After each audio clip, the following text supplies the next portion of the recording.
नमस्कार, let's mic global news में आपका स्वागत है। मैं हूं राखी जैन। हॉर्मुज स्ट्रेट के पास अमेरिकी सेना का एक अपाचे हेलीकॉप्टर क्रैश हो गया है। हालांकि राहत की बात यह है कि हेलीकॉप्टर में सवार दोनों पायलट सुरक्षित बचा लिए गए हैं। अमेरिकी अधिकारियों के अनुसार हादसे की वजह अभी साफ नहीं है और तकनीकी खराबी या संभावित हमले की आशंका को लेकर जांच जारी है। इस बीच मध्य पूर्व में तनाव लगातार बढ़ रहा है। ईरान और इजरायल के बीच फिर से सैन्य टकराव की खबरें सामने आई हैं, जहां मिसाइल हमलों और जवाबी कार्रवाई ने स्थिति को और गंभीर बना दिया है। रेड सी में हूती विद्रोहियों की चेतावनी और वैश्विक तेल बाजार में उछाल ने भी चिंता बढ़ा दी है।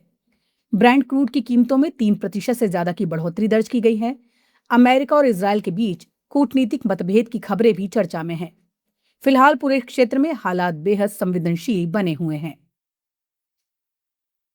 शंघाई सहयोग संगठन की अहम बैठक किर्गिस्तान की राजधानी बिश्केक में हुई, जहां पाकिस्तान और रूस के बीच सुरक्षा सहयोग को लेकर बड़ा समझौता हुआ है।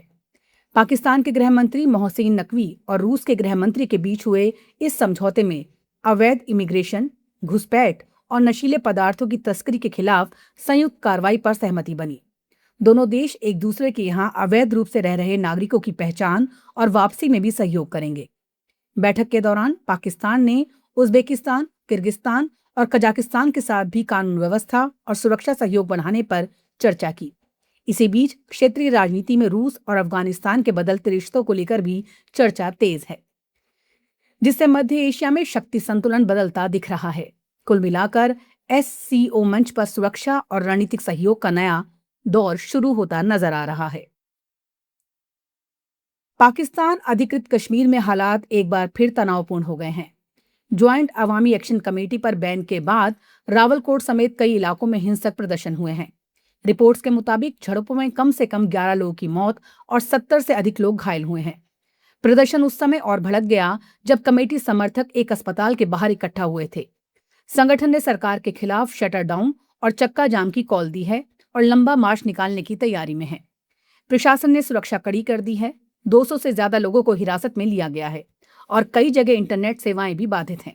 विवाद की मुख्य वजह विधानसभा में शरणार्थियों के लिए सीटें आरक्षित करने का फैसला और स्थानीय लोगों की लंबे समय से चली आ रही आर्थिक व राजनीतिक नाराजगी बताई जा रही है।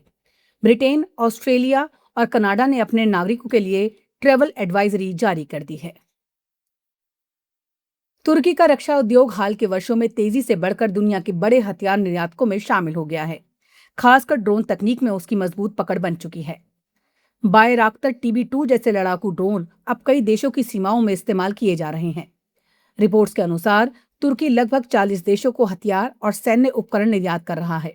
इसमें अफ्रीका, यूरोप और एशिया के कई देश शामिल हैं। पाकिस्तान, बांग्लादेश और मालदीव जैसे दक्षिण एशियाई देशों तक भी तुर्की के ड्रोन और डिफेंस सिस्टम की पहुंच बढ़ी है। तुर्की की प्रमुख कंपनियां जैसे बाइकर और तुर्की एयरस्पेस इंडस्ट्रीज इस विकास में अहम भूमिका निभा रही हैं।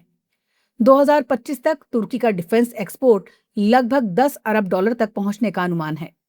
हालांकि यूरोपीय संघ के कुछ सुरक्षा कार्यक्रमों से तुर्की को पूरी तरह शामिल नहीं किया गया है। फिर भी कई यूरोपीय देशों के साथ उसकी डिफेंस डील्स जारी हैं। बंगाल की खाड़ी में बांग्लादेश के बरगुना तट के पास मछुआरों को एक रहस्यमय 8 फीट लंबा अंडर वाटर ग्लाइडर मिला है। ये डिवाइस बाद में बांग्लादेश नौसेना को सौंप दिया गया। शुरुआती जांच में इसे अमेरिकी नौसेना का ऑटोनॉमस अंडर वाटर व्हीकल बताया जा रहा है, जो समुद्री डेटा जैसे तापमान, खारापन और सोनार परिस्थितियों की जानकारी इकट्ठा करता है।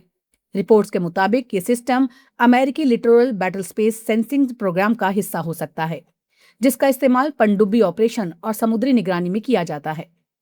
हालांकि विशेषज्ञों का कहना है कि ऐसे ग्लाइडर अक्सर लंबे समय तक समुद्र में काम करते हुए करंट की वजह से रास्ता भटक सकते हैं, इसलिए इसे सीधे जासूसी मिशन मानना अभी जल्दबाजी होगी।